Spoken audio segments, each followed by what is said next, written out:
ये कहानी है एक छोटे से गांव की, जहां हर पूर्णिमा की रात एक अजीब सी घटना घटती थी।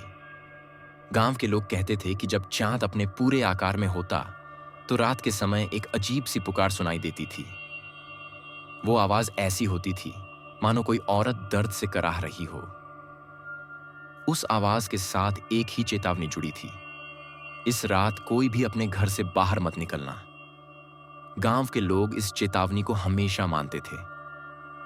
जैसे ही पूर्णिमा की रात आती, हर दरवाजा बंद हो जाता, हर खिड़की पर पर्दे गिरा दिए जाते और हर घर के अंदर सन्नाटा छा जाता। लोग कहते थे कि वो पुकार एक चुड़ैल की है, जिसकी आत्मा सदियों से इस गांव के आसपास भटक रही है। वो औरत किसी जमाने में इस गांव में रहती थी, लेकिन किसी कारणवश उसे मौत के घाट उतार दिया गया। उसके मरने के बाद उसकी आत्मा ने गांव को शाप दे दिया। तब से हर पूर्णिमा की रात वो अपनी खोई हुई जिंदगी और अपने साथ हुए अन्याय के बदले में गांव के किसी भी इंसान को बाहर मिलने पर मौत के घाट उतार देती थी।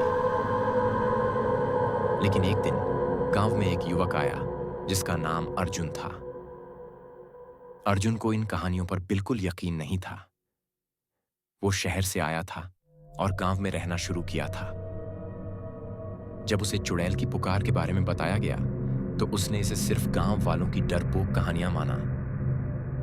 उसने सोचा कि यह सब अंधविश्वास है और लोग बिना वजह डरते हैं। जब पूर्णिमा की रात आई, अर्जुन ने तय किया कि वो इन कहानियों की सच्चाई साबित करके रहेगा। उसने गांव वालों की चेतावनियों को अनसुना किया और फैसला किया कि वो उस रात अपने घर से बाहर निकलेगा और सबको दिखा देगा कि कोई चुड़ैल नहीं है। रात गहराने लगी और गांव के सारे दरवाजे बंद हो गए। चांद आसमान में अपनी पूरी चमक के साथ निकला। अर्जुन अपने घर में बैठा हुआ बेसब्री से रात के 12 बजने का इंतजार कर रहा था। जैसे ही घड़ी ने 12 बजाए, उसने दरवाजा खोला और बाहर निकल गया। बाहर सन्नाटा था, सिर्फ हवा की हल्की सरसराहट सुनाई दे रही थी। कुछ देर तक तो सब सामान्य लग रहा था। अर्जुन गांव की गलियों में बेखौफ टहलता रहा। ये सब बस कहानियां हैं, उसने अपने आप से कहा। लेकिन तभी अचानक दूर से एक हल्की सी पुकार सुनाई दी, बहुत ही धीमी और दर्द भरी। अर्जुन ठिठक गया। वो पुकार धीरे धीरे तेज होती गई। वो आवाज बेहद अजीब थी। ऐसा लगता था मानो कोई औरत दर्द में कराह रही हो, मदद के लिए चिल्ला रही हो। अर्जुन का दिल तेजी से धड़कने लगा।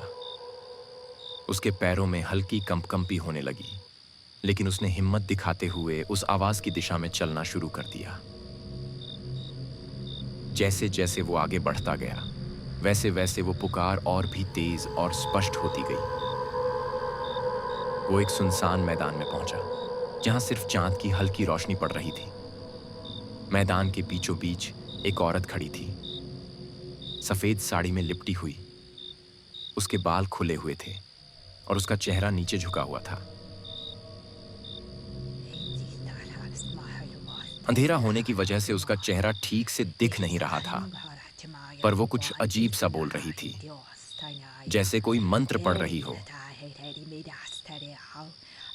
अर्जुन ने उसे पूछा, कौन हो तुम? यहां क्या कर रही हो? उस औरत ने धीरे धीरे अपना चेहरा उठाया। अर्जुन का खून जम गया। उसका चेहरा डरावना और खौफनाक था, बिल्कुल सफेद, आंखें गड्ढों जैसी गहरी, और उसके होंठों पर एक अजीब सी भयानक मुस्कान थी। अर्जुन के पैरों तले जमीन खिसक गई। वो समझ गया था कि ये वही चुड़ैल है जिसके बारे में गांव वाले चेतावनी देते थे।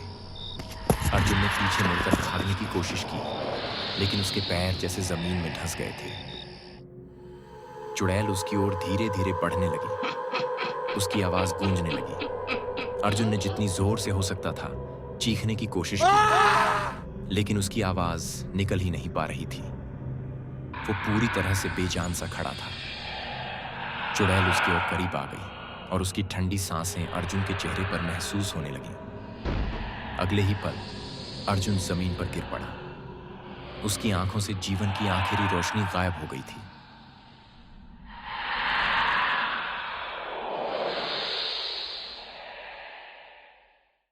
अगली सुबह गांव वाले अर्जुन के घर पहुंचे, मगर उसे वहां नहीं पाया। वो मैदान में पहुंचे, जहां अर्जुन का शरीर ठंडा पड़ा हुआ था। उसकी आंखें खुली हुईं और चेहरा डर से स्याह पड़ चुका था।